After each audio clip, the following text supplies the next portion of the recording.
छत्रपती शिवाजी महाराज यांच्याबद्दल अवमानकारक वक्तव्य केलेल्या प्रशांत कोरटकरला अखेर महिन्यानंतर आता कोल्हापूरच्या पोलिसांनी ताब्यात घेतलं आहे। तर आता सध्या आपल्यासोबत चर्चा करण्यासाठी इतिहास संशोधक इंद्रजित सावंत सध्या आपल्यासोबत आहेत। आपण त्यांच्यासोबत चर्चा करू।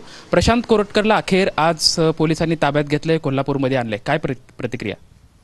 नाही, एक महिनाभर झाला तो पळत होता इकडे तिकडे आणि काल त्याला तेलंगणामध्ये अटक केली आणि आज कोल्हापूरमध्ये आणले। न्यायालयामध्ये आता हजर करतील आणि जी काय शिक्षा न्यायालयाच्या ह्याच्याप्रमाणे आहे त्याप्रमाणे व्हावी अशी माझी अपेक्षा आहे। तर एक महिन्याभरापासून प्रशांत कोरटकर पोलिसांना गुंगारा देत होता, आज तो ताब्यात घेतलाय। याच्यामध्ये कुठेतरी एक राजकीय वरदहस्त होता का, किंवा बऱ्याच जणांनी त्याला मदत केली आहे? काय तुमची मागणी काय आहे? नाही, जो मी सातत्यानं सांगत आलोय की जे काही एक यंत्रणा आहे ती राजकीय आहे काय कोणती आहे ते मला माहित नाही, पण एक यंत्रणा आहे की जी या विकृत व्यक्तीला वाचवत होती। म्हणूनच हा चिल्लर असणारा माणूस एक महिनाभर पोलिसांना सापडत नव्हता।